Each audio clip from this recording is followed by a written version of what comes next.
বিসমিল্লাহির রহমানির রহিম। পবিত্র মক্কা মানুষ হজ এবং উমরার উদ্দেশ্যে বা নিয়তে যায়।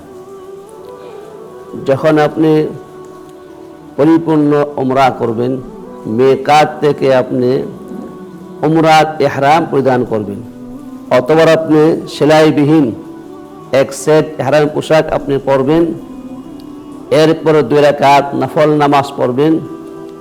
নফল নামাজের পর আপনি দোয়া করবেন, আল্লাহুম্মা ইন্নী উরিদুল উমরাতা ফাতাকাব্বালহা মিননি সুম্মা ইয়াসসিরহা লি। এরপর আপনি সেলাইবিহীন সাদা পোশাক পরবেন 2টা। আপনি লাব্বাইক আল্লাহুম্মা লাব্বাইক লাব্বাইক লা শারীকা লাকা লাব্বাইক ইন্নাল হামদা ওয়ান নি'মাতা লাকা ওয়াল মুলক লা শারীকা লাক। এই তালবিয়া পাঠ করবেন জোরে 3 বার। এরপর থেকে আপনি মুহরিম হয়ে গেলেন, আপনি হজ্জে ঢুকলেন। এখন আপনার মাথা থাকবে খোলা, সেখানে কোন টুপি থাকবে না। এরপর আপনি খানায় কাবা পৌঁছার আগ পর্যন্ত সবচেয়ে বেশি মর্তবা ফজিলত হচ্ছে এই তালবিয়া পাঠ করা বেশি বেশি। এই তালবিয়া আপনি বেশি বেশি পাঠ করবেন উমরা চলমান অবস্থা, ইহরাম চলমান অবস্থা। যখন আপনি খানায় কাবা দেখবেন, নজরে আসবে, তখন আপনি এই তালবিয়া পাঠ করা অফ করবেন। এর আগ পর্যন্ত চলাফেরা, ওঠা বসা, গাড়িতে, সব জায়গাতে এই তালবিয়া আপনি পাঠ করবেন। এরপর আপনি খানায় কাবা দেখার পরে তালবিয়া পাঠ করা বন্ধ করবেন। হাজারে আসওয়াদ থেকে আপনি তাওয়াফ শুরু করবেন। ইহরাম বাঁধছেন, উমরার একটি ফরজ আদায় হয়েছে। এখন খানায় কাবার তাওয়াফ করা, 7 চক্কর দেওয়া আরেকটা ফরজ।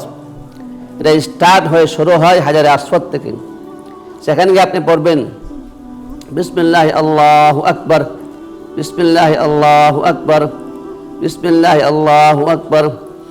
এরপরে আপনি দূর থেকে কাছে যাওয়াটা সম্ভব হয় না, কঠিন হয়। আপনি 2 হাতে বিসমিল্লাহি আল্লাহু আকবার চুমু দেবেন, 2 হাজারে আসওয়াদকে চুমু দেওয়া হইল। এরপরে আপনি এখান থেকে তাওয়াফ শুরু করবেন। বিসমিল্লাহি ওয়াসসালাতু ওয়াসসালামু আলা রাসূলিল্লাহি, এই দোয়া পরে আপনি তাওয়াফ শুরু করবেন। এরপরে 7 চক্করে 7টা দোয়া আছে, যদি আপনি পারেন মুখস্থ এই তাওয়াফ করবেন আর দোয়াটি পড়বেন। দোয়াগুলি বইয়ের মধ্যে লেখা আছে, যদি আপনি মুখস্থ না পারেন দেখা দেখা পড়তে পারেন।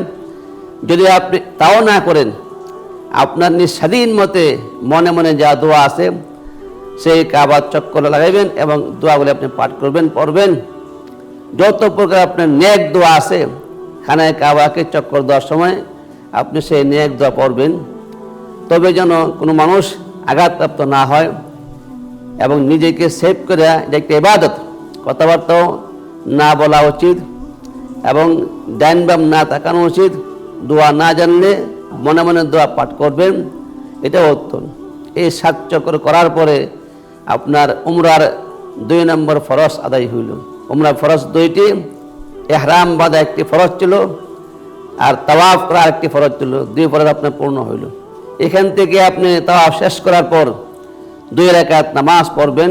সম্ভব হইলে মকাম ইব্রাহিমের পাশে পড়া, না হইলে মাতাফের যে কোনো জায়গা, না হইলে মসজিদ হারামের ভিতরের যে কোনো জায়গায় আপনি 2 রাকাত নামাজ পড়বেন ওয়াজিব তাওয়াফ।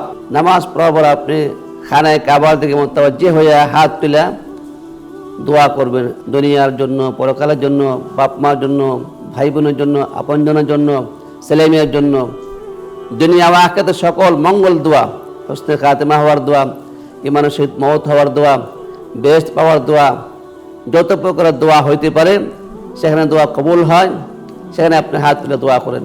দোয়া শেষ করার পরে আপনি আসেন সাফা পাহাড়ের গোড়ায়। বর্তমানে সেখানে ওই পাহাড় পরিপূর্ণ নাই, একটু চিহ্ন বাকি আছে। সেখানে গিয়া আপনি সাফা পাহাড়ের গোড়া থেকে আবার চক্কর সাই করা শুরু করবেন। এটা একটা ওয়াজিব কাজ। ইন্নাস সাফা ওয়াল মারওয়াতা মিন শাআইরিল্লাহ। সাফা এবং মারওয়া এটা হচ্ছে আল্লাহর কুদরত, নিদর্শন।